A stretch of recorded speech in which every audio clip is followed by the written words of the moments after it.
RDC TV. O Rio Grande se conecta aqui.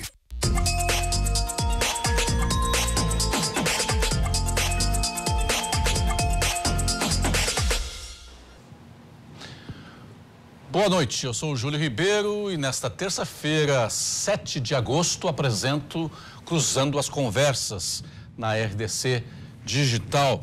A sua companhia no fim de noite de segunda a sábado.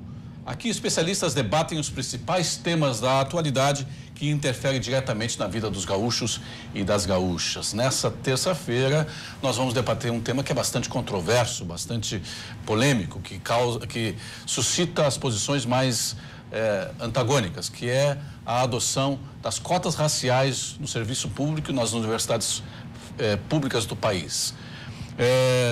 Para debater este tema, nós trouxemos dois debatedores de cada lado, aqueles que são contra e aqueles que são a favor das cotas raciais. São a favor o Procurador-Geral do Estado, Jorge Terra, à nossa direita, o historiador Fábio Catani, a meu lado direito, aqui o advogado Bruno Dornelles e o também advogado José Antônio Rosa, que são contra as cotas raciais. Bom, se você é a favor, se você é contra, também você pode expressar sua opinião entrando lá no Facebook /RDC Digital e pelo WhatsApp no 998159990. Participe. A sua opinião no Facebook vai aparecer aqui na tela assim que você digitar. E pelo WhatsApp eu vou estar lendo ao longo do programa a sua opinião. Quero começar pelo Jorge Terra, procurador do Estado. Por que o senhor é a favor das cotas raciais? Primeiro, boa noite. Boa noite, primeiro lugar. Boa noite de que os gremistas estão todos antenados lá em Buenos Aires, né? E os colorados talvez mais ainda. Eu sou a favor das cotas raciais por conta de ser um objetivo republicano a diminuição das desigualdades. E essa não pode ser uma mera promessa de uma nação. Ela, em verdade, é um compromisso que essa nação assumiu. Uma outra questão também é o fato de que no século XVIII se entendia que se poderia exigir ou que se queria exigir era uma abstenção do Estado, ou seja, nós queríamos liberdade, simplesmente a liberdade, né? Mas depois se percebeu que só ter direitos políticos, só ter direitos civis não eram suficientes. Nós precisávamos ter os direitos sociais, direitos econômicos, direitos culturais. Na medida em que boa parte da nossa população, mais da metade dela, não consegue ter na maneira que nós vivemos e da maneira que vivemos há pouco tempo atrás, não conseguem ter respeitados esses direitos sociais, esses direitos econômicos, esses direitos culturais, há de se fazer algo. Nós sabemos, e há dados para quem quiser ver, né? Na região metropolitana de Porto Alegre, por exemplo, a FEE tem uma série histórica de quase 30 anos, demonstrando que os negros ganham menos, têm maior nível de desemprego, têm piores condições de trabalho. E eu não estou falando de Ferguson, eu estou falando região metropolitana de Porto Alegre. Partimos, na verdade, de premissas equivocadas e de desconhecimentos. Um detalhe, as cotas raciais não são apenas para negros, pardos e indígenas também. Né? É que, na verdade, a comunidade negra é formada por pretos e pardos, né? Bom, mas... E os indígenas? E os indígenas nas cotas, no campo da educação também são destinatários das cotas. Mas foi bom o senhor falar pelo seguinte, como eu dizia, há um desconhecimento. Na URGS, na Faculdade de Direito da URGS, por muito tempo, eram 120 vagas para aquelas pessoas que queriam lá estudar. Em 85, Por exemplo, eram 120 vagas e não existia direito de separação de diurno do noturno. Mais adiante, houve a separação, 60 para o diurno, 60 para o noturno. Quando foram estabelecer o sistema de cotas, foram criadas mais 140 vagas. Portanto, não eram mais 120. Eram 200. Para quem concorria ao Universal, eram 190. Para quem concorria por cotas sociais, 35. E para quem tinha cotas que, na verdade, não são só raciais, elas são sociais, raciais, 35. A gritaria é por conta dessas 35 vagas. Alguns que já eram alunos fizeram movimentos para, como se dissesse, vai desvalorizar a minha conquista tendo gente desse tipo aqui. O José Antônio Rosa, advogado, é contra as cotas raciais. Por quê, Rosa? Boa noite, Júlio. Boa noite. Boa noite aos debatedores aqui presentes. Eu diria o seguinte, o Brasil possui um passivo social muito grande. E esse passivo social que o Brasil possui impede que o país desenvolva.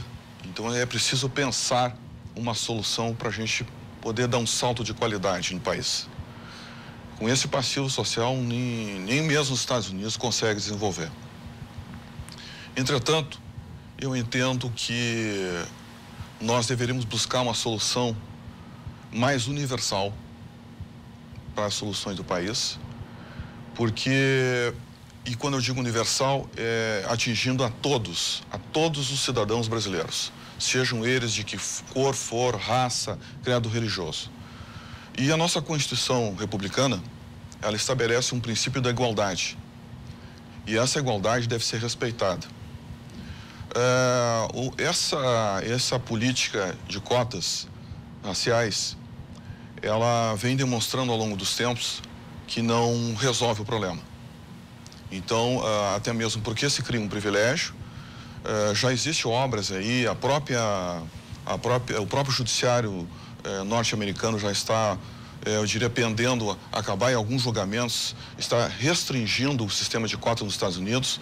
Existem obras, por exemplo, conhecidas de um autor chamado Thomas Sowell, que fez um estudo profundo sobre a questão e demonstrou que nos países onde foram aplicadas as cotas para o sistema racial, essas cotas não resolveram o problema, inclusive criaram mais privilégios.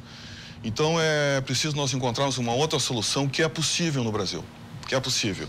Vamos conversar sobre isso ao longo do programa. Você pode participar enviando a sua mensagem para o WhatsApp 99815-9990 ou então pelo Facebook /RDC TV Digital. No Twitter, hashtag Cruzando as Conversas. Participe, nós vamos aqui ler a sua participação. Então, o historiador Fábio Catani, por que a favor? Bom, boa noite. E o senhor não tem nenhum, não legisla em causa própria, né? Não. Essa cara de italiano aí. De jeito nenhum. Mas legislo em nome daquelas ciências às quais eu me dediquei na preparação, que são tanto a história, sou professor de história, não sou propriamente historiador, e tenho especialização em ciências sociais e em filosofia. E em nome delas, justamente, é que o princípio fundamental que me move em direção a uma aceitação do sistema de cotas, ele pode até não encontrar uma justificativa dentro daqueles elementos éticos constitutivos das discussões que desde o iluminismo se estabeleceram para que a racionalidade nos torne, justamente, como o advogado referia, iguais. Mas que nós só podemos efetivamente falar numa igualdade prática a partir do momento em que nós realmente corrigirmos as distorções históricas que nos constituíram. Há uma dívida histórica? Há mais do que uma dívida histórica, há uma dívida histórica e moral da sociedade brasileira em relação a si mesma. E o que eu pretendo hoje, mais até do que militar e advogar propriamente para que o espectador se convença com os meus argumentos a se tornar a favor, é oferecer argumentações históricas que permitam a liberdade de escolha daquele que me ouve, mas que tenha efetivamente uma noção de como foi construída a cidadania neste país e como essa cidadania está absolutamente longe de ser igualitária. É aquela história da equidade aristotélica, de tratar desiguais de forma desigual para que eles tenham, afinal, condições iguais de competir? Isso é o elemento justo para uma comunidade que o próprio Aristóteles colocava. Ela só encontraria a sua eudaimonia, o seu bem supremo, na medida em que todos conseguissem exercer a sua atividade, a sua teleologia inserida nesse bem comum. E é por isso que isso ultrapassa a defesa específica de uma afirmação apenas para a questão da raça, mas para que a inserção da raça, a inserção da etnia, ela ultrapasse efetivamente o fator cor da pele, para que ela consiga, sim, a questão da equidade de participação, e aí, após essa equidade alcançada, se poder estabelecer efetivamente uma meritocracia. Bruno Dornelles, advogado, o senhor é contra as cotas raciais. Exatamente. Exato. Por quê? O que o senhor... quais são os principais pontos que lhe levam a ser contra? Primeiramente, boa noite. Boa noite. Júlio. Boa noite, colegas. O Bruno está sofrendo com os resultados lá de Quilmes, né? Tristemente. Mas daqui a pouco já empatou, não sei. Não sei também. Mas... Tá 2-1. Enfim, eu vejo, Júlio, que há uma visão hoje do brasileiro, uma visão muito estatista. O que aconteceu, principalmente com o Estado e principalmente com a evolução do Estado, desde a sua formação na era moderna, passando pela era liberal, passando pela era social, houve uma participação muito maior do Estado, ou seja, as pessoas passaram, depois da Revolução Industrial e depois do pós-guerra, a dependerem do Estado e, sobretudo, a verem com uma certa fé ao Estado, para que também ele fosse uma espécie de justiceiro social, o que, de certa maneira, para fins, inclusive, manipulatórios, serviu muito bem para grupos de esquerda marxista, da esquerda fabiana e da esquerda que já vai muito além, já vai mais à cultura, que é a chamada esquerda gramsciana. Eu não vejo que isso, na verdade, é positivo. Por quê? Se nós formos ver a análise, sobretudo, do Thomas Sowell, que é negro, que é um economista respeitadíssimo, respeitadíssimo nos Estados Unidos, no seu livro Ações Afirmativas ao Redor do Mundo, ele vai estudando tanto os affirmative actions nos Estados Unidos, como em países como a Malásia, e vai exemplificando que a experiência não tem sido positiva. Tem, na verdade, a tentativa de amenizar uma certa igualdade em relação a grupos, agravado os conflitos em relação a outros grupos que daí não detêm também das vantagens que aquele grupo determinado possui. Um exemplo muito caro a ser trazido é o exemplo da Malásia. A Malásia, ela teve de se separar, em determinado momento, da hoje República de... Agora estou me esquecendo apenas o país. De Singapura, desculpe. Singapura é um estado hoje praticamente liberal, resolveu não adentrar nas questões de cotas e nas questões, de justiça social. Singapura não teve, segundo Thomas Sowell, graves problemas de conflitos de grupos, o que não aconteceu com a Malásia. A Malásia, por exemplo, optando por certas políticas que favoreciam um grupo ou outro, acabou também por agravar ainda mais a situação de grupos que não detinham de cotas, tanto para entrar nas universidades quanto para entrar em serviço público. Tu achas, então, que a política de cotas pode trazer tensões entre racial, para trazer tensão racial, para trazer disputas raciais? Pode não. Ela agrava comprovadamente por estudos econômicos e mais do que isso, né? Aqui no Brasil, principalmente, há uma questão que o telespectador tem de ver. Tá? Aquele que oferece dentro do governo, dentro do Estado, né, com áreas de justiça social, as cotas para certos grupos, eu não estou falando aqui de grupos raciais, estou falando também de mulheres, de homossexuais, normalmente é aquele que quer mascarar o problema da educação, problema gravíssimo. E esses grupos permanecem tendo o mesmo tipo de educação, de certa maneira de má qualidade, que não consegue, precisa justamente das cotas para passar por um exame mais rigoroso. Segundo o IBGE, em 1997, José Antônio Rosa, advogado, que é contra as cotas. Segundo o IBGE, em 1997, o percentual de negros na universidade era de 1,8%. Das vagas em universidades eram ocupadas 1,8% por negros. Em 2011, já com a experiência de cotas começada lá na UERJ em 2003, uma Universidade Estadual do Rio de Janeiro, a partir de uma lei aprovada na Assembleia do Rio de Janeiro em 2001. Em 2003, a UERJ iniciou a sua política de cotas, depois em 2004 a UNB, e assim foi sucessivamente. Já em 2011, esse índice que era de 1,8 em 97 passou para 11,9, e agora em 2014, 30,9 das vagas em institutos federais e 22,4% nas universidades foi destinado a negros, pardos e indígenas. Dá para ser contra esses números? Esse não é o problema.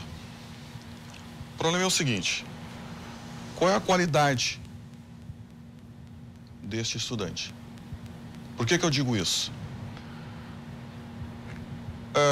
Como o Bruno colocou, está se mascarando uma realidade no Brasil para todo cidadão brasileiro.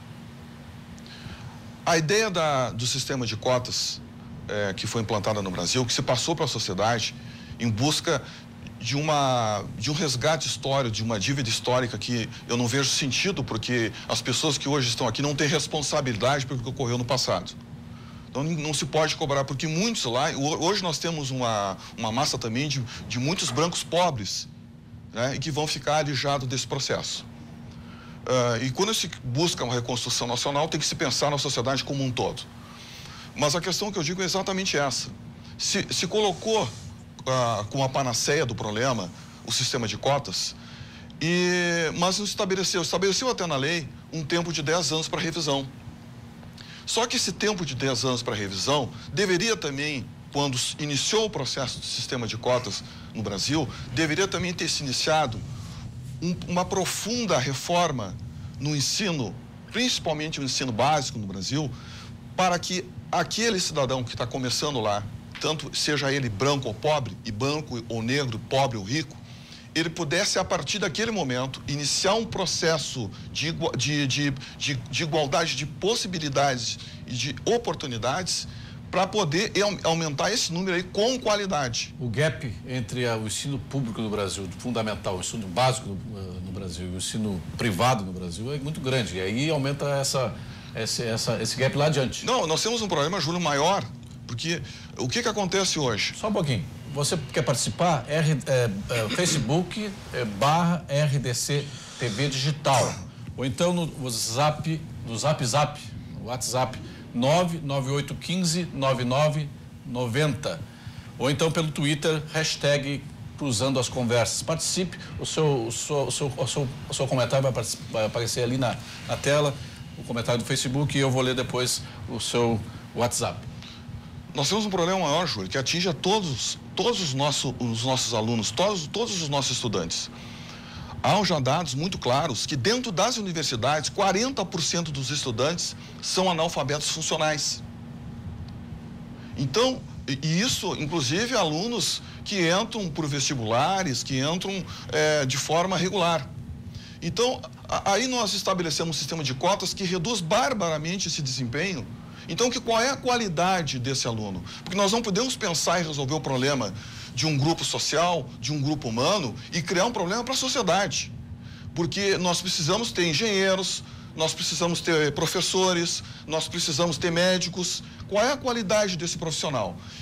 E eu sei também o seguinte, infelizmente no Brasil não se fazem pesquisas sérias nesse aspecto, mas a gente sabe, através de conversas com professores, que eles relatam a baixa qualidade do nosso alunado hoje, do nosso estudante universitário, em função desse conjunto de ações. Eu pergunto ao Jorge Terra se a política de cotas não pode ser encarado quase como um racismo às avessas. E por outra, se o negro que entra na universidade através de cotas, ele não pode sofrer um preconceito quando um profissional formado pela universidade que tenha sido menos o subformado, que tem uma formação menos exigente. Primeiro, a questão da igualdade que foi referida aqui. Existe algo que se chama igualdade material e a outra coisa se chama igualdade formal. Igualdade, todos são iguais perante a lei, já havia na nossa Constituição de 1824. Todos sabem que a abolição foi 60 anos depois. Então lá, e em outras disposições, em outras constituições, sempre houve a questão da igualdade formal, jurídica. Agora, nós estamos falando de igualdade material, que é igualar condições de disputa. Os colegas debatedores aqui falaram da Malásia. Eu não sei da realidade da Malásia. Eu falei da região metropolitana de Porto Alegre, de diferença lá da região metropolitana, e eles estão falando da Malásia. Bom, segundo, falaram também dos Estados Unidos. Os Estados Unidos tiveram muitas ações afirmativas e o Brasil ações valorizativas, ou seja, ações mais de cunho cultural. Agora que começaram a ter ações afirmativas. E é bom que se diga, quando foi dito, mas o branco pobre, todo mundo sabe que existem cotas sociais.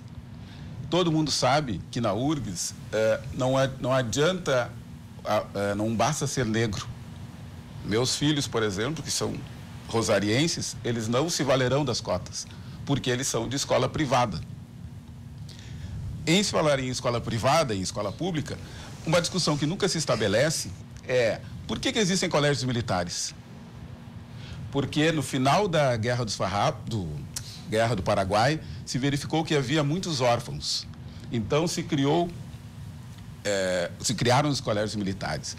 E os colégios militares, eles têm um acesso diferenciado para filhos de militares. E ninguém reclama disso. Ninguém acha ruim. Ninguém acha ruim um general. Ninguém acha ruim pagar para ter uma escola diferente, porque na verdade é com os impostos que se paga aquela escola. Ninguém acha ruim de os militares terem um acesso diferenciado. Mas pode ser militares brancos ou negros. Não, também. Eu estou dizendo, por que os militares têm uma escola?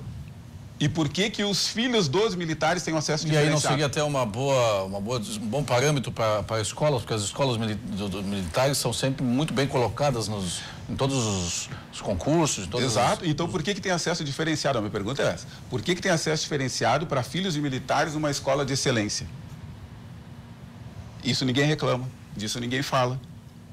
Agora, quando se faz um critério em que, além das cotas sociais, a pessoa tem que atender critérios raciais, aí é um motivo para polêmica. Para polêmica e para discordância. Vamos a um intervalo e no intervalo você aproveita e ir lá no WhatsApp 99815-9990, 99815-9990, ou no Facebook /RDC TV Digital, ou ainda no Twitter, hashtag Cruzando as Conversas, você participa e nós aqui vamos expressar a sua opinião também. Na volta do intervalo, nós vamos então conversar com o Fábio Catani um pouco sobre essa tal de dívida histórica da raça negra. Voltamos já.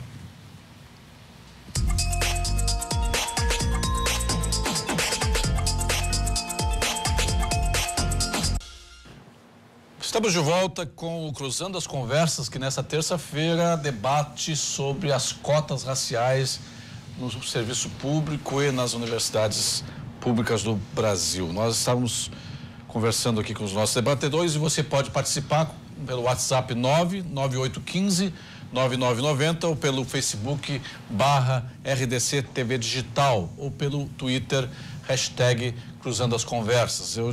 Eu quero provocar aqui o Fábio Catani, o professor de História, Fábio Catani, sobre essa tal de dívida histórica. Outro dia um filho de um amigo estava dizendo assim, como que dívida histórica que eu tenho? Eu tenho 18 anos, que eu não tenho dívida nenhuma, eu nasci agora no século XX. Então ele que também... 21, eu não tenho dívida histórica com ninguém. Como é que é? E ele também provavelmente não tenha direito à herança do pai dele, porque afinal de contas não foi uma construção meritória dele, e sim do pai.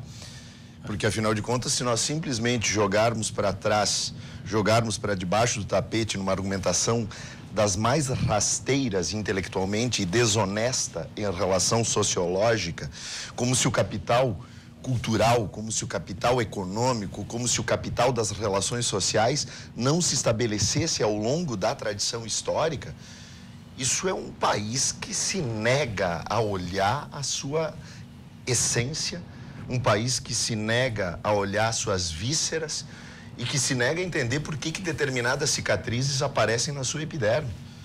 Porque, afinal de contas, se nós tivéssemos efetivamente, naquele domingo 13 de maio de 1888, iniciado um processo efetivo de integração socioeconômica, cultural, valorizativa, se o negro realmente tivesse entrado na sala de estar da casa do branco e não permanecido apenas no quarto de trabalho, especificamente como as antigas damas, amas de companhia, amas, mucamas, porque afinal de contas, após a emancipação legal do negro, quem entrou na casa do branco continuou sendo a mulher negra para fazer o trabalho que descapitalizava socialmente o trabalho das filhas do branco. O que explica, Catani, uma contingentes tão grandes de brancos pobres, abaixo da linha da pobreza? Mas observa como a nossa população cresceu a partir de 1970. Estamos formando uma nova dívida histórica?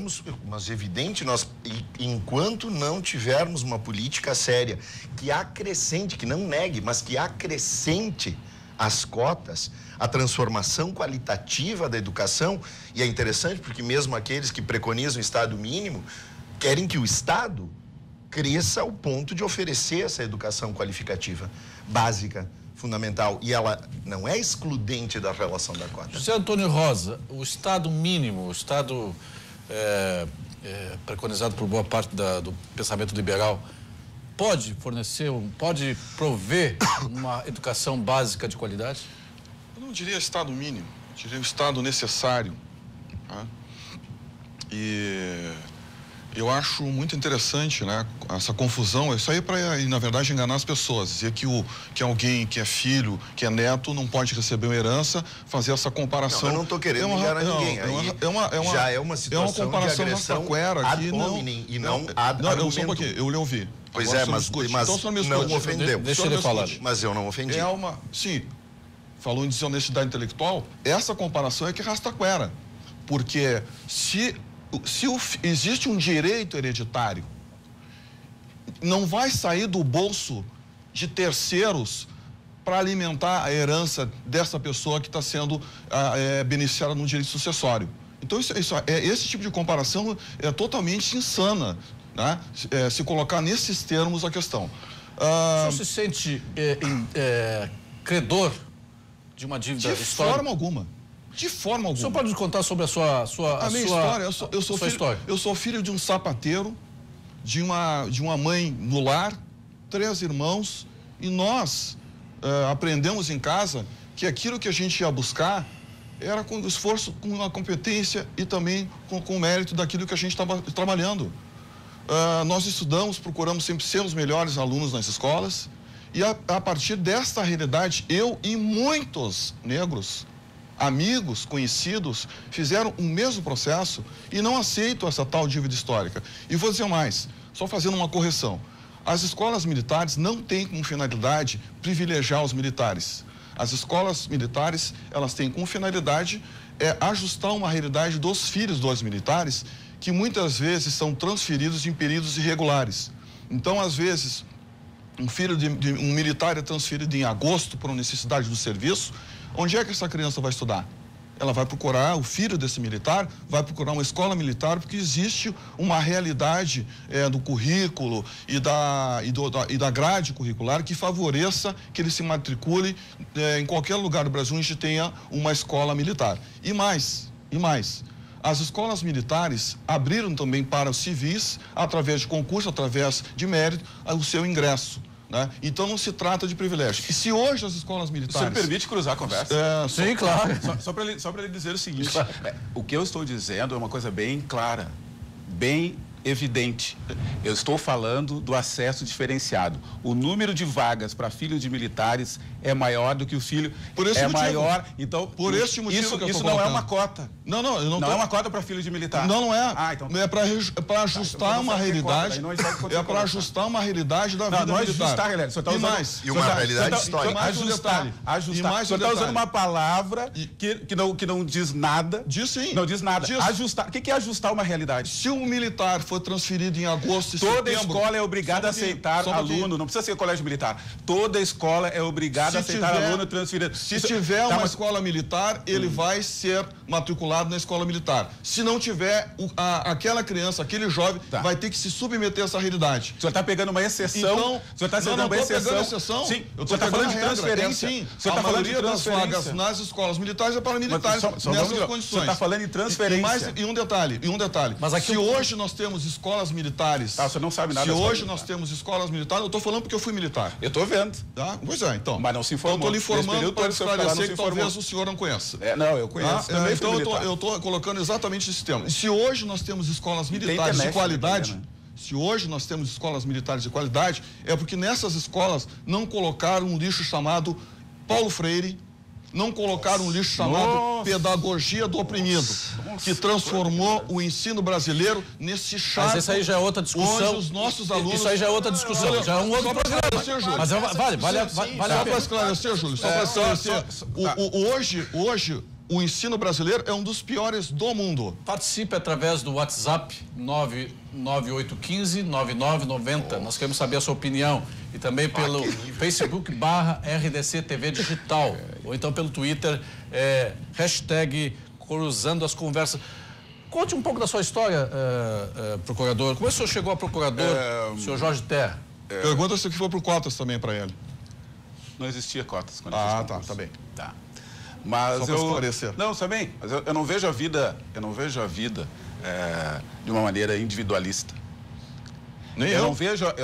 Eu quero o melhor, como o senhor também. Quando o senhor terminar de falar, eu falo. O senhor chegou pela competência. Eu quero que todos os negros cheguem pela competência. Vamos ouvir o seu Eu quero que os negros sejam considerados. Eu também quero. Sim. Eu também quero. Estou vendo. Tá. Em primeiro lugar, quem é a favor das cotas não é contra melhorar a qualidade da educação. Agora, a pergunta que se deve fazer é: o que é melhorar a qualidade da educação? Um professor pode ganhar pouco? Um professor pode ter 50 alunos? As escolas têm que ter laboratório de informática, laboratório de línguas. As escolas podem estar caindo aos pedaços, como as escolas gaúchas estão. Isso custa bilhões de reais. Essas pessoas que dizem que são contra as cotas, elas não pensam em destinar dinheiro para a educação e, ao mesmo tempo, não querem as cotas. 2, voltando, o que eu falei foi uma... Desculpa, qual é a sua pergunta? Qual é a tua história? Como é que tu chegasse a procurador? Mas eu disse, eu não falo de... Não, mas eu tenho curiosidade. Porque a gente tem uma... A gente acaba... Você estudou em escola pública a vida toda? Não, eu estudei durante quase toda a minha formação em escola pública. Aliás, grande parte numa escola só, na Zenha, de onde eu sou. Depois eu estudei mais um ano no ensino médio, eu estudei mais um ano numa escola pública e um dia fui jogar basquete numa escola privada e como nós ganhamos daquela escola, e somente eu era 4 anos mais novo do que aqueles que jogavam comigo, então eu estudei 2 anos nessa escola privada, né? Mas eu tenho certeza de que o que me fez passar na URGS foi o fato de que Eu tinha uma boa base da escola pública. E aí então vamos fazer essa provocação aí. Boa base da escola pública que não existe mais. Pois é isso aí. Por que foi possível termos uma boa escola pública? Eu também sou todo da escola pública, desde o primário até a universidade. Sim. Como é que se tinha uma universidade de qualidade, uma universidade que podia incluir pobres que nem eu, que nem o senhor, que nem o Rosa, e não sei se o Catani... Filho de professor da rede estadual. Como é que podia incluir? E hoje tem essa dificuldade de incluir e nos dá pelo menos condições similares de concorrência. Bom, eu não sei que idade os senhores têm, eu tenho 51. Tá. 55. Tá, bom, era uma outra realidade, tá? O censo de 2005, o censo escolar de 2005, mostrou que 87% das pessoas ingressam nas escolas públicas e 13% nas particulares. Quando vão para a escola, para universidades públicas, é exatamente o contrário. Por isso que se chama o X da educação. Porque as escolas públicas, elas não têm qualidade, nem têm capacidade de formar pessoas em condições de que elas possam disputar em pé de igualdade na universidade pública. O senhor não sentiu, vocês não sentiram, quem cursou a universidade pública, a concorrência de pessoas muito abonadas que vinham da escola privada, que tinham condições de estudar, que tinham melhores condições, inclusive, de fazer cursinhos para vestibular e tal. E eu, por exemplo, do meu lado, sentava na universidade pública um filho de um banqueiro. Certo. E hoje é presidente de um banco. E ele disputava... Eu disputava com ele, eu disputei com ele em desigualdade de condições, sendo pobre. Então, no caso, a cota social não seria muito mais efetiva? Mas Júlio, desculpe interromper, já existe a cota social. Júlio. E outra, não existe a cota puramente racial.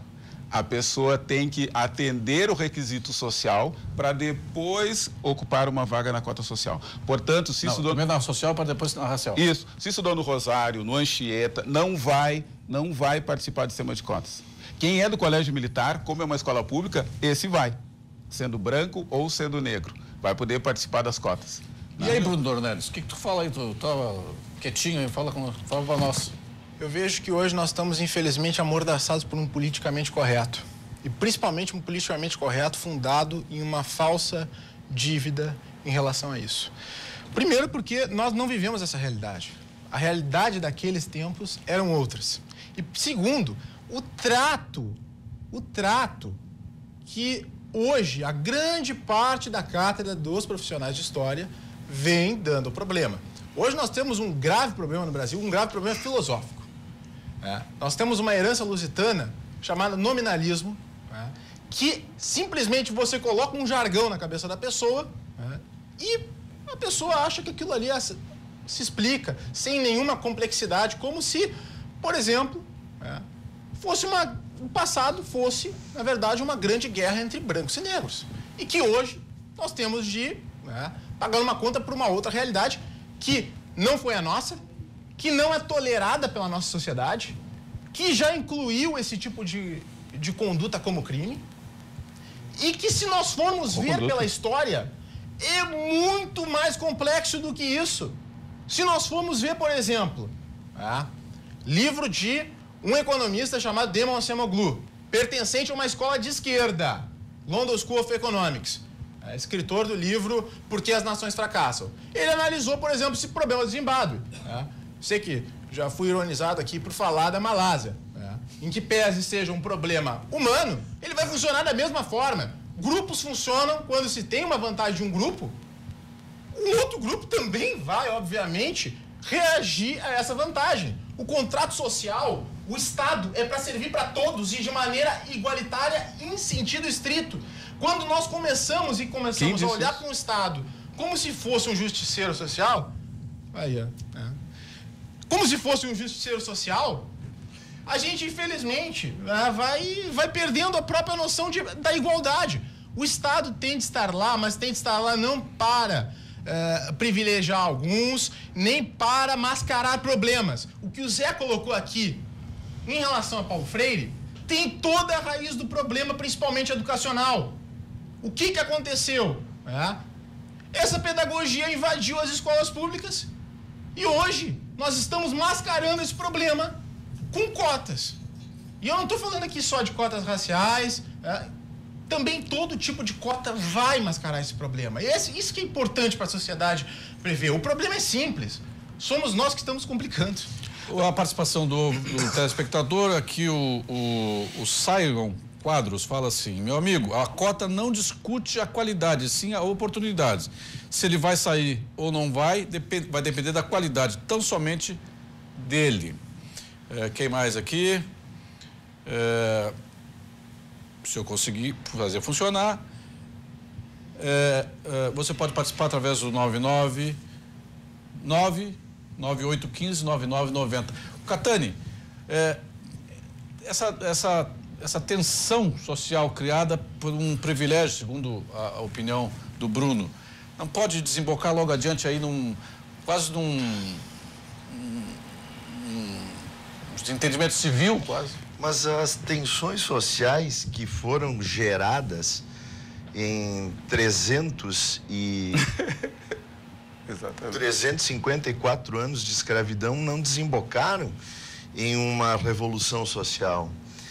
E o mais interessante, eu acho que nós temos que aprender justamente a conviver com diferenças sem que se transforme isso num potencial de agressividade em relação a quem defende uma ideia.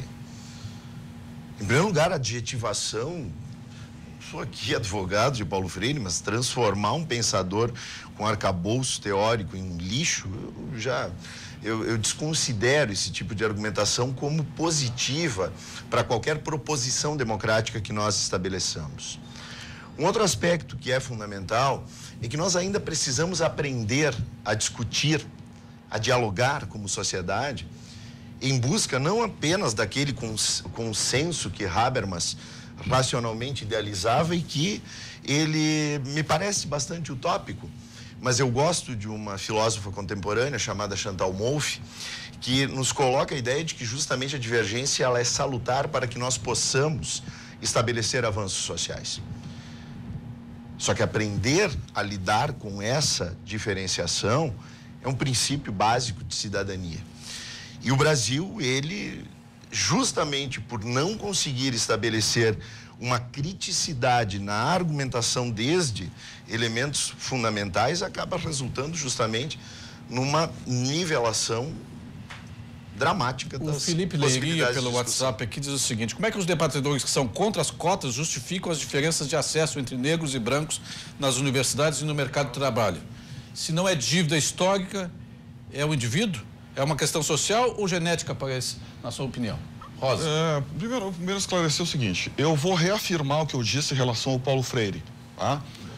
Ficou muito claro aqui o argumento de que nós, que somos mais antigos aqui, mais experientes, nós tivemos condições de entrar na escola, de entrar na universidade através de um exame regular, democrático, onde todos puderam participar, a partir da sua formação, da sua qualificação que nós tivemos no ensino básico e no ensino médio.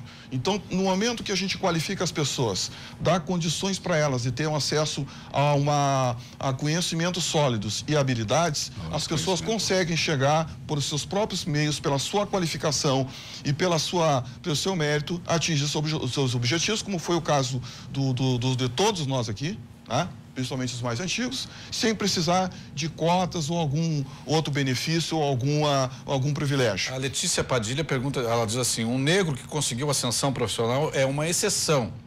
Não me venham falar em meritocracia, discussão rasa. Não é exceção. Meritocracia é uma discussão rasa, Jorge? Não, na verdade a gente usa equivocadamente a expressão meritocracia. Mérito, na verdade, é esforço, é capacidade. E isso não se consegue avaliar, não se consegue julgar. O que as pessoas dizem que é mérito, na verdade, é quando é um critério de justiça baseado na qualidade, na obra feita, como se diz. Ou seja, se eu produzo mais parafusos do que o Catani, eu tenho que ganhar mais porque eu produzi mais. Tá? Agora, esse sentido que se usa Está bem, é um estilo equivocado. Mas vamos transcender a isso. O que eu gostaria de pontuar aqui é que o seguinte, as pessoas devem saber que o Supremo Tribunal Federal, né, que é a quem cabe dizer o que é e o que não é constitucional, já julgou ação referente às cotas na educação e já julgou cotas referente ao mercado de trabalho. E nos dois casos, as decisões foram favoráveis às cotas. Por isso, não podemos nós aqui dizer o Estado não é para isso, a Constituição não diz isso, igualdade não é aquilo. Não, a gente pode dizer, na minha opinião é isso. Mas é uma opinião que está em dessintonia com as decisões do Supremo Tribunal Federal. É bom que se diga. A Flávia Sá, a Flavinha, pelo WhatsApp, ela diz assim: o próprio debate sobre cotas está ultrapassado, pois é uma conquista da população brasileira na medida em que inicia um processo histórico de reparação. Já que é uma realidade votada, já apreciada pelo Supremo Tribunal Federal, o debate está ultrapassado? Não está, não. Não está ultrapassado, porque nós teremos agora, daqui a uns anos, daqui a 2 ou 3 anos, a possibilidade de se revisar. E nessa revisão, nessa avaliação que se vai fazer, vai se verificar a necessidade de continuarem a política de cotas. E por quê?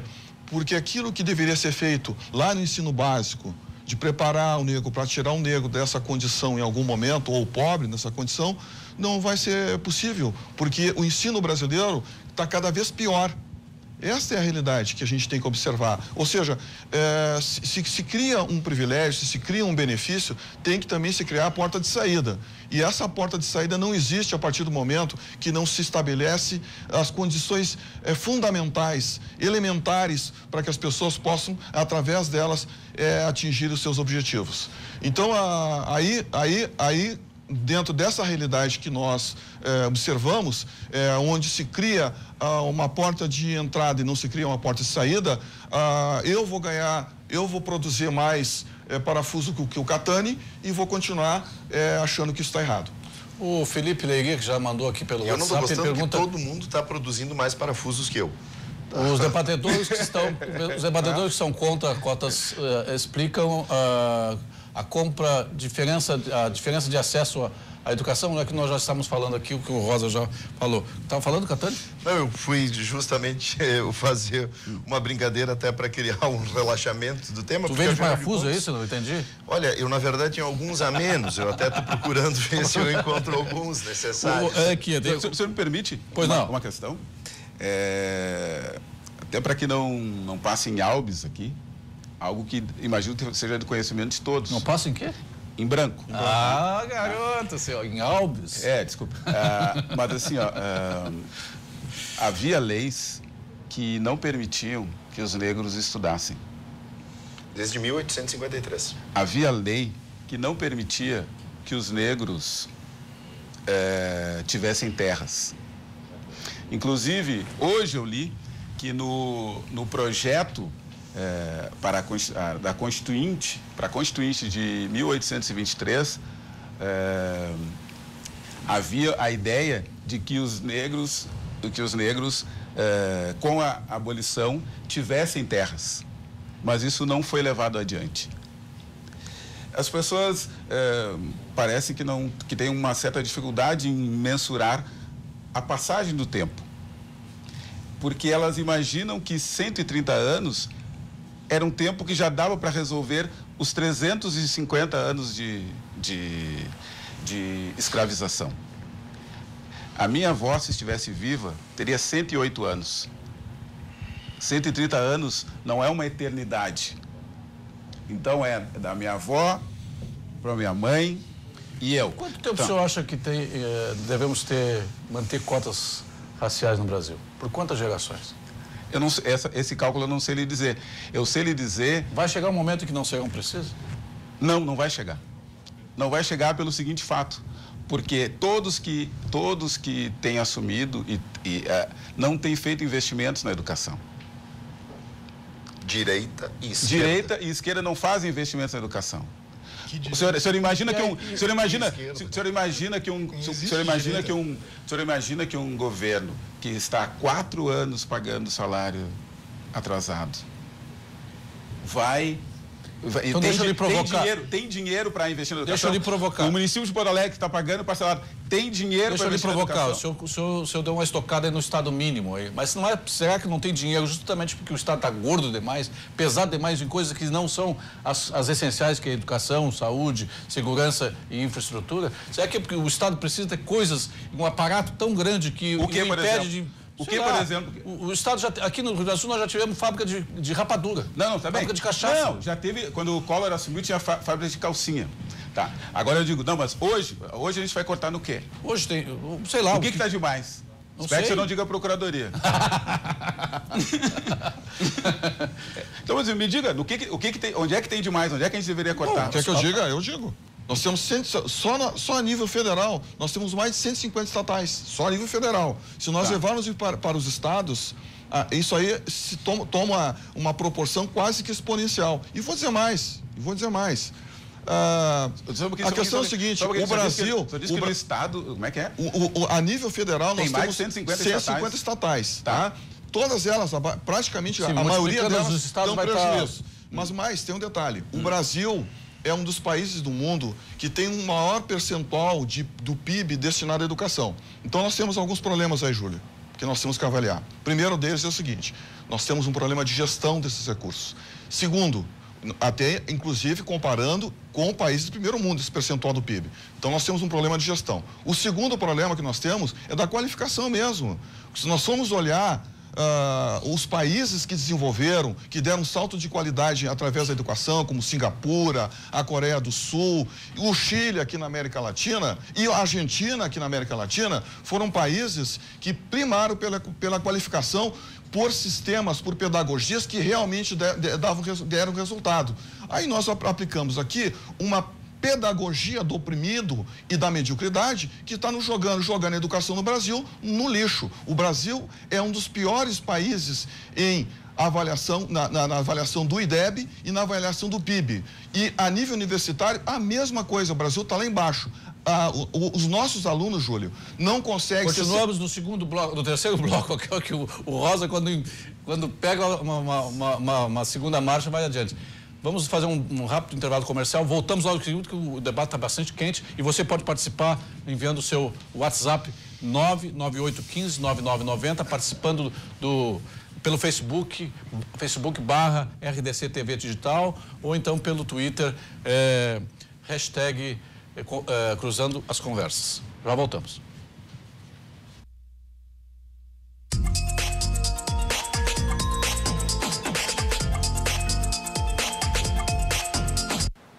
Estamos de volta com o Cruzando as Conversas dessa terça-feira, dia 7 de agosto. E estamos debatendo aqui a questão das cotas raciais no serviço público, nas universidades públicas. E temos aqui um debate já bastante quente e a participação do telespectador. O Gustavo Abadi diz o seguinte: a emenda ficou pior que o soneto. As cotas afirmativas tiveram começo e não tem fim. Ao invés de melhorar o ensino básico, avilta-se o superior em nome da igualdade. O Brasil não tem como dar certo.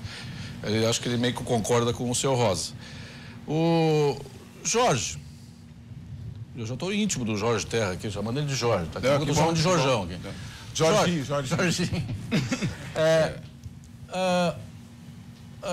O ingresso, tu disseste que o ingresso do cotista não é apenas pela questão racial. Primeiro tem uma questão social, ele tem que preencher, e tu rebatendo o argumento do Rosa, dizendo que também é regular. Não, é que ele estava dizendo, como é que fica o branco pobre? Eu disse, o branco pobre vai concorrer nas cotas sociais. Mas nas cotas raciais não tem havido fraude? Porque eu posso me dizer, a questão eu me declaro negro, ou me declaro pardo, ou me declaro indígena. E tem havido um italiano que nem o Catani aqui se dizendo que é negro. Certo. Como o Fernando Henrique diz que todos nós somos negros, né? Ou ele mesmo disse que ele era mulatinho durante uma campanha. Mas voltando, sim, tem havido fraudes, né? E eu queria pontuar aqui, é óbvio, mas o óbvio também precisa ser dito. que as pessoas que se candidatam pelas cotas, elas fazem prova. Elas têm que estudar, elas têm que passar. Algumas não passam, outras passam, né? Elas não basta se inscrever e tem um ingresso automático. Uma outra questão. Nunca passarão do percentual de cotas? E se o negro não quiser participar do sistema de cotas, quiser participar no acesso universal? No acesso universal? Pode. E acontece que é o seguinte, aquele que se inscreve no sistema de cotas, mas ele tira pontuação suficiente para entrar no acesso universal, ele entra pelo acesso universal e não pelas cotas. E mais, já foi dito em 3, 4, 5, 6 mil vezes, inclusive até na Veja, que era inicialmente contra, dos resultados das pessoas que eram cotistas. Que as pessoas começam com uma dificuldade, e quando chega no meio do curso, as cotistas sociais e as cotistas raciais começam a ter um desempenho equivalente, em alguns casos superior àqueles que não são cotistas, né? Isso já foi dito milhares de vezes. Bruno, mas desculpe, eu não respondi a sua pergunta. As fraudes. Existe... Não há o perigo de se criar tribunais raciais para definir tu é negro, tu é pardo, tu não é, tu é branco, como é que funciona? Bom, na verdade, eu não considero como ser um tribunal racial. Quando se estabelece uma política pública, quem estabelece tem a obrigação de fazer com que a política chegue em quem realmente precisa. Portanto, quando há uma comissão de verificação, e essa foi a falha, porque não havia comissão de verificação, imaginavam que bastava, diziam que bastava a autodeclaração, né? E a autodeclaração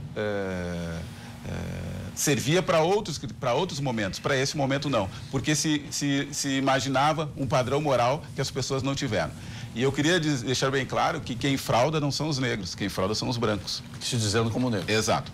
E outra questão... Mas isso também não tem nenhuma questão de que os brancos são mais fraudulentos que os negros. Não estou dizendo isso. Eu só estou dizendo porque, na verdade, as pessoas usam...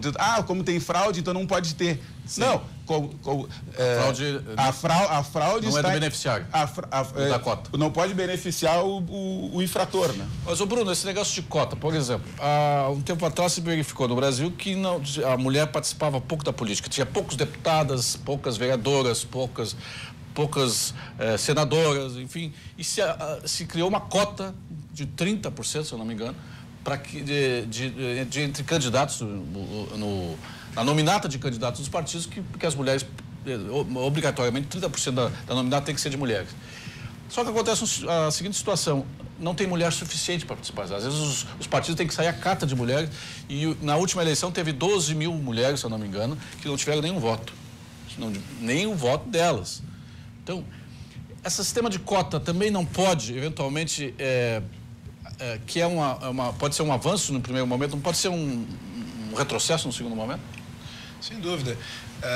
O próprio problema das cotas para as mulheres, né, muitos partidos enfrentam justamente porque não conseguem encontrar mulheres, porque subitamente há um desinteresse, né, feminino em participar da política, que não era aquilo que o Congresso Nacional, conforme aprovou, né, achava que iria acontecer. Pois bem, ocorre que quando o Estado tenta intervir numa situação humana, e tenta se intervir numa situação humana espontânea, como, por exemplo, a participação da mulher, você vai obrigar agora a mulher a participar da política? Você vai obrigar um determinado grupo a participar da política? É claro que isso não vai funcionar. E aí acabam, obviamente, gerando outros problemas ainda mais complexos para a nossa sociedade, outros problemas que, vamos dizer assim, acabam redundantemente em fraudes, e acabam, eu discordo do que foi falado aqui, no sentido de que não há, por exemplo, um tribunal racial, porque isso é impossível de não acontecer. Quantos casos nós vimos na mídia,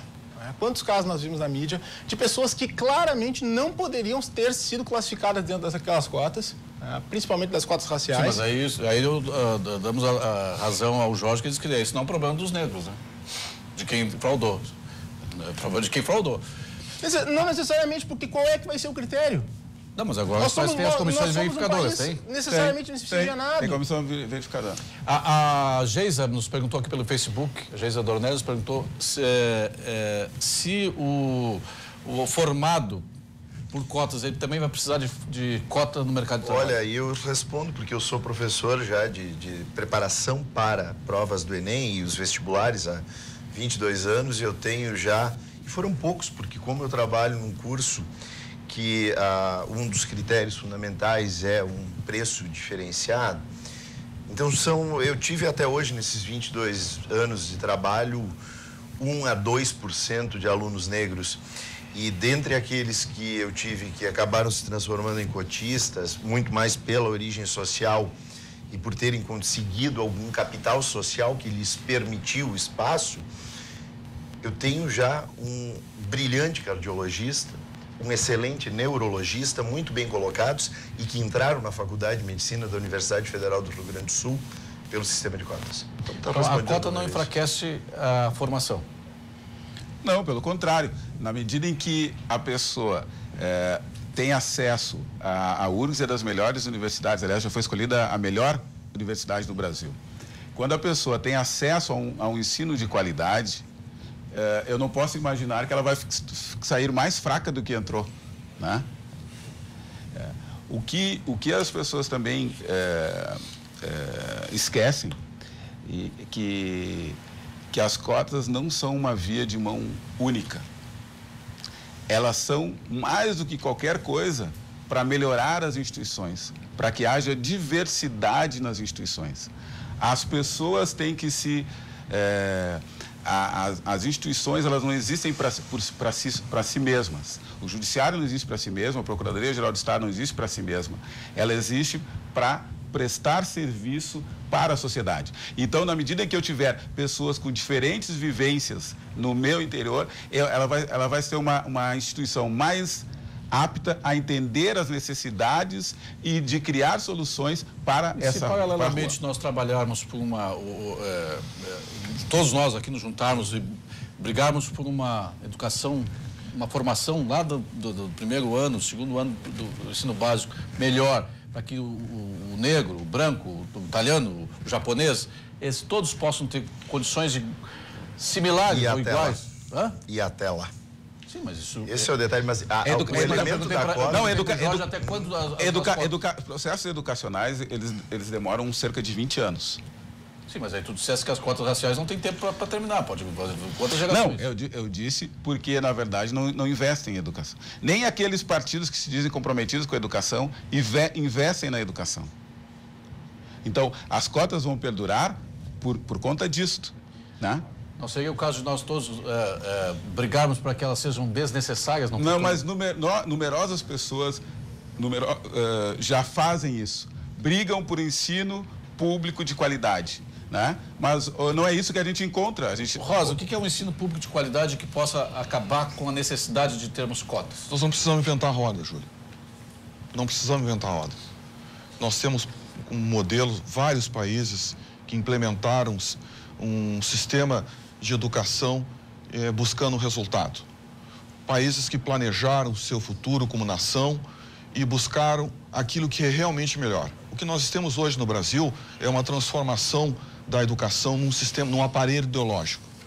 É uma série hoje há um movimento chamado Escola Sem Partido, tentando mostrar que o ensino, a escola tem que servir para transmitir para o aluno conhecimentos sólidos e também habilidades para enfrentar essas realidades, para enfrentar esses desafios intelectuais. Foi dito aqui que aqueles que entram por sistema de cotas, Júlio, precisam também fazer uma prova. Então, o que a gente percebe é o seguinte: se a mesma prova, certo? A mesma prova. Certo. Então, vamos lá. Então, nós temos 100 vagas. Se 10 vagas são destinadas para cotas, ao fim e ao cabo, tanto os 90 que fizeram a mesma prova terão que entrar os 90 primeiro colocados, quanto os outros 10 que irão entrar pelas cotas. Ou seja, ao fim e ao cabo, tanto os 90 quanto os 10 entram para a universidade através do mérito. Agora, nós temos um outro problema. Esses 10 que entram, em que condições eles entram? Então, eu vou te dizer, já tem alguns dados aí. Numa prova de 25 questões de matemática, tem alguns que entram com 5. Será que eu passo embaixo da ponte desse engenheiro? Eu não. Eu não passo. Eu não passo embaixo da ponte desse engenheiro. Só um minutinho, o senhor está falaciando. Só um pouquinho. Essa pessoa que acertou 5 anos não está fazendo engenharia, está fazendo direito como eu e o senhor. Engenharia... É 5 em matemática. 5 em matemática. Ela não entra nem pra ler. Não só matemática, como também medicina. Não minta. E vou dizer mais. É isso aí. Quando a gente fala a verdade, pessoal. Quando a gente fala a verdade, eu sei. E vou dizer mais. Eu vou dizer mais. Vou dizer mais. Eu tenho um amigo que é professor de uma universidade federal de engenharia, e ele está abandonando a cátedra. Por quê? Porque ele encheu o saco. Chegou uma aluna cotista para ele e disse assim: professor, eu tirei 2 na prova, professor. Ele disse: pois é, moça, então tu vai ter que estudar mais. Mas eu sou cotista. Então é assim. Aí, Júlio, o que está acontecendo hoje? Ele é da Universidade Federal? É uma universidade federal. Ele vai sair da Universidade Federal porque uma universidade federal. De uma universidade federal. Júlio, tem mais detalhe, Júlio. Tem mais um detalhe, né? Olha só.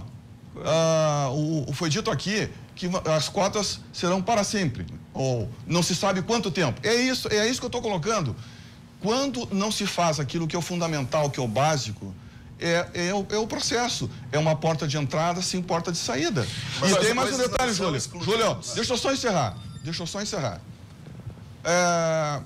Vejam só, quando se coloca a questão do mérito, ou se coloca a questão da possibilidade, se coloca a questão da oportunidade de se ingressar, por exemplo, numa universidade, se estabelece depois cotas, não é só para graduação, viu, Júlio? Não é só para graduação. Também para o mestrado, também para o doutorado. Aí eu questiono o seguinte, eu coloco a questão para o nosso telespectador aqui. Se o ingresso na universidade através de cotas é para que se tenha a oportunidade de ingressar e ter uma formação, onde é que fica o mérito acadêmico? Não se tem que buscar o mérito acadêmico para se não precisar mais de cotas para mestrado, para doutorado ou talvez até para morrer? Será que nós vamos ter que dar cotas até para morrer?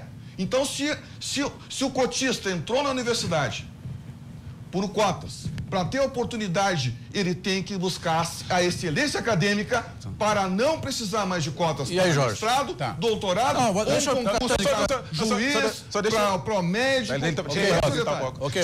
Só uma coisinha. Onde é que está o mérito acadêmico? Eu vou lhe dizer o que eu já lhe disse, não faz nem 5 minutos. As pessoas fazem prova. As pessoas fazem prova para ingressar na graduação. As pessoas fazem prova com uma língua estrangeira para o mestrado e para o doutorado com duas línguas estrangeiras. Com cotas? O senhor tem que se informar. Com cotas? Com cotas? Cotas é só botar o nome e tá dentro. Não, estou perguntando o seguinte. A prova é igual para todos. Não, eu vou colocar. Entender isso. Tá, mas só um pouquinho. Mas se ele entra por cotas, ele não vai ter o mesmo desempenho de quem não entrou por cotas. Como é que tu sabe? O senhor mesmo disse, doutor. Disse o quê? Que ele não vai ter o mesmo desempenho? Se ele não entrar... Desempenho é depois. Doutor, o senhor acabou de dizer... O que eu disse? Que se ele tiver uma nota superior, ele não entra nas cotas. Então ele entrou por emérito. Tá, mas o senhor está falando... Agora, se tiver um desempenho, o senhor está falando... Não, o que ele está perguntando é o seguinte... Traduza porque ele está falando muito enrolado. Ele está dizendo o seguinte... acho que o senhor não entendeu. Entra na graduação por cota. Esse é o problema. E aí depois, para fazer a pós-graduação, um mestrado, um doutorado, também há cota, é isso? São poucos cursos que têm cotas na pós-graduação. Pouquíssimos. E precisa, doutor? Pouquíssimos cursos. Precisa, doutor? O quê? É isso que eu estou questionando. Precisa. Se ele entrou por cota, ele tem um bom desempenho na universidade, no mérito, ele tem mérito acadêmico, ele não precisaria... O seu filho, doutor, cota para... O seu filho que é rosarense, precisa de cotas?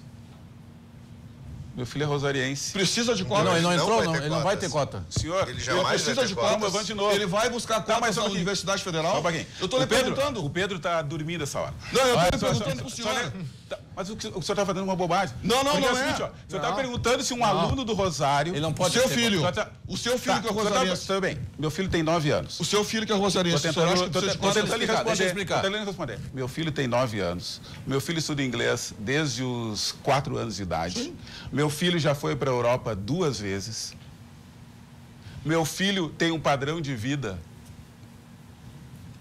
que não é dos cotistas, não é do meu filho que a gente está falando. Não, eu estou falando... A gente não está falando... A pergunta é objetiva. A gente não tá, o senhor acha que o seu filho mas precisa de cotas? Tá. É isso que eu não, ele não vai... Mas como é que é objetivo? Mas eu acabei de lhe dizer... Ele é de escola privada, não pode. Ele é de escola privada. Não, mas cotas de negro ele pode. Não, escola privada não pode. Mas como você vai dizer negro, sim. Eu estou perguntando para o senhor. Cotas de negros aonde? O senhor acha que o seu filho precisa de cotas? É isso que eu estou perguntando. Senhor, eu vou lhe objetivamente. Eu vou lhe pedir um favor. Quando o senhor chegar em casa, o senhor entra no site da URGS e o senhor vai verificar quais são os critérios. Não, mas não é essa a questão. Então, eu estou lhe perguntando. Quem estuda em escola privada não tem direito a cotas. Mas se for negro, seu filho como negro... Não tem direito, cara. Mas o senhor acha que ele precisa? Não entendeu, realmente. Não entendeu. A gente foi 1h30 que o senhor não entendeu nada. O senhor não tem a compreensão... Não, eu estou perguntando. O capital social adquirido por um sujeito... Eu estou perguntando se ele precisa de cotas. Primeiro tem uma cota social. Primeiro tem que ter o telespectador para se entender. Primeiro tem que ter uma cota social, ele tem que vir de uma escola pública e depois se encaixar dentro da cota racial. Isso. Ou ele ter estudado em escola privada, mas ter tido bolsa integral pelos últimos 3 anos. Ou seja, mostra que não tem dinheiro para pagar. Não tem dinheiro. Exato. Tá, mas eu estou perguntando, o senhor acha que o seu filho precisa de cotas? Meu Deus. Estou perguntando, doutor. Já disse que não. Pois é. O gringo vai 2 vezes para a Europa, fala inglês, que estuda numa escola privada, então ele pergunta que tem um padrão de vida. Não é esse o público. Não é, o senhor ainda não conseguiu entender. Não, eu entendi. Agora eu estou lhe dizendo o seguinte. Tá. Então por que alguém que tem acesso e busca o mérito acadêmico, por que ele vai buscar cotas para mestrado, para doutorado ou um concurso para a magistratura, para a Procuradoria do Estado? O que tem a ver? Como que tem a ver? Não tem cotas para serviço público? Quantos procuradores negros há? Não me interessa, doutor. Não me interessa. Se não tiver condições, não pode entrar. O senhor não sabe, então. Mais uma coisa que o senhor não sabe. Nós somos 3. A minha instituição tem mais de 50 anos. 4 no total. Qual é o problema, doutor? Entrar os 4 melhores, doutor. O senhor é competente, está lá. O Estado, a sociedade... Não são competentes. Não sei, doutor. Eu estou dizendo os competentes. O Estado está muito bem representado pelo senhor, muito obrigado. independente da sua cor. Mas só tem uma coisa. Vocês dois partem de premissas que são individualistas. O senhor... Individualista que tem... Não, são premissas naturais, doutor. Eu quero excelência para todos. O senhor tem uma visão liberal. O senhor acha que o Estado não tem que fazer nada. E o senhor, eu não consegui nem entender. O fato é o seguinte. Claro. Não vai entender, doutor. É o seguinte, vocês falam de, vai ser assim. Vocês fazem prognósticos baseados no nada. A gente está dizendo uma realidade que já existe. A gente está partindo de uma realidade que existe e está dizendo, olha, uma solução é tal. E vocês fazem exatamente o contrário. Estamos indo baseado Não, até agora só vi uma solução. E o que o senhor mesmo colocou, que não tem nem início nem fim. Estamos indo para o final do nosso debate. Nós temos as considerações finais. Eu gostaria de dar 30 segundos, cronometrado aqui, para o Bruno, depois para o Rosa e aqui para o Catani e para o Jorge. Bruno, 30 segundos. É muito engraçado que quem, às vezes, porta algum pensamento que venha, de certa maneira, ou culpar a sociedade, ou buscar culpados por uma situação, normalmente vai taxar de liberal. Né? E eu não, de maneira alguma, sou liberal. Eu sou uma pessoa que consegue ver, simplesmente, pela natureza humana e pelo simples papel que existe um Estado para ser igualitário e totalmente igualitário para as outras pessoas, e também por base nos estudos econômicos já feitos dessa experiência, tanto das ações afirmativas, quanto de todos os outros tipos de cota que nós vimos. Agora falamos, inclusive, das cotas femininas, né? Para eleições que, enfim, geram inúmeros tipos de fraude para os partidos que vão, todas as eleições, buscar justamente mulheres que possam concorrer. De maneira alguma isso é liberal. Isso é simplesmente bom senso. Tem grupos que vão ser avantajados. Existem outros grupos que vão ver essas pessoas que vão ser avantajadas e que, obviamente, vão se rebelar. Isso vai gerar uma depressão social na qual o Estado não tem o dever de promover. Simples assim. Professor Catani, suas considerações finais. O Estado tem a responsabilidade de criar condições para que os seus cidadãos construam caminhos de se capitalizar não apenas no ambiente daquele capital mais material, econômico, mas o capital cultural que viabilize que ele tenha uma ascensão mesmo sem ter a raiz econômica solidificada.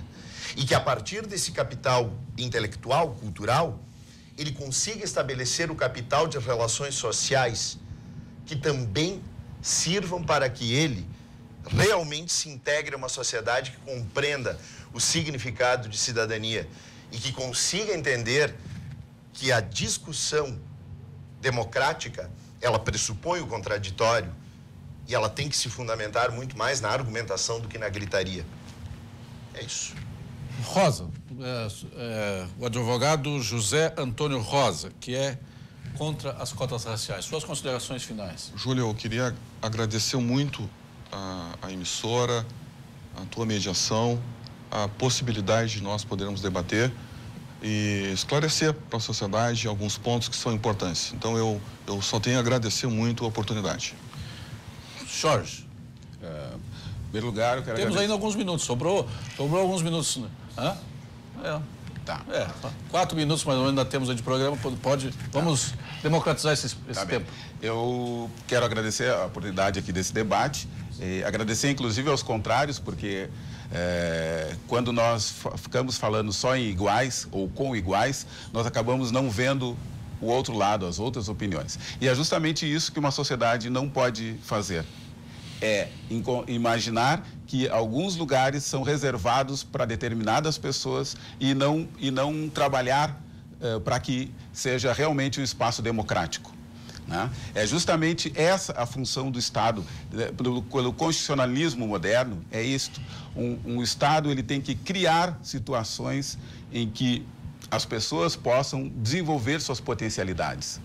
Há aquela máxima atribuída a Abraham Lincoln, que diz que a Ronald Reagan, de que a qualidade de uma política social, ela está não no número de pessoas que ingressam nos benefícios dessa política social, mas no número de pessoas que deixam o abrigo desta política social. Serve para Bolsa Família, serve para subsídio, serve para subsídios, inclusive, para o setor produtivo. Para as cotas raciais, o senhor não acha que também vai demonstrar o sucesso dessa política pública no momento que não for mais necessário? Na verdade, ela já tem demonstrado sucesso nesses mais de 10 anos. Ela já mostrou, porque algumas pessoas já ingressaram, algumas pessoas já saíram dos seus cursos, algumas pessoas já estão no mercado de trabalho. Né? Esse é o sucesso que ela pode já demonstrar. Né? O que nós temos aqui é um projeto de nação. Nós queremos realmente a igualdade material. Por isso que se fala muito em cotas. Aqui se falou das cotas para as mulheres, né? Bom, mas é só abrir o jornal. Quantas ministras há atualmente? Chega-se a 5? Os partidos completam toda a nominata com mulheres de acordo com aquela cota para ter a liberdade de contratar mais homens para uma eleição? Vamos de novo. As mulheres, no que o senhor está falando, elas têm que ser eleitas, né? Eu estou falando que quando elas têm que... Nós estamos falando da cota. Eu estou falando... Sim, não, só estou dizendo que espontaneamente... Vamos encerrando aqui, então. Espontaneamente as pessoas agradecemos aos convidados, agradecemos aos telespectadores de mais um Cruzando as Conversas nessa terça-feira, dia 7 de agosto. Parece que foi 2-1 o resultado. Aqui, eu vou denunciar aqui. 2-1. Temos um colorado? Claro. Um gremista? Não, colorado. 2 colorados? E 2 gremistas aqui? Então, os do contra são gremistas. Eu acho que tem mais a que sofrer essa noite. 2-1. O imparcial aqui é colorado. Boa noite para vocês. Vocês estão sofrendo a vida toda.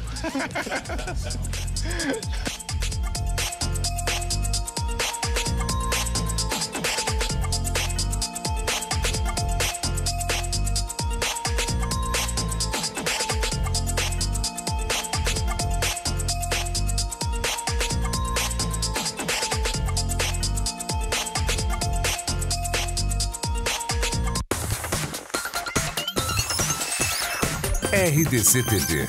O Rio Grande se conecta aqui.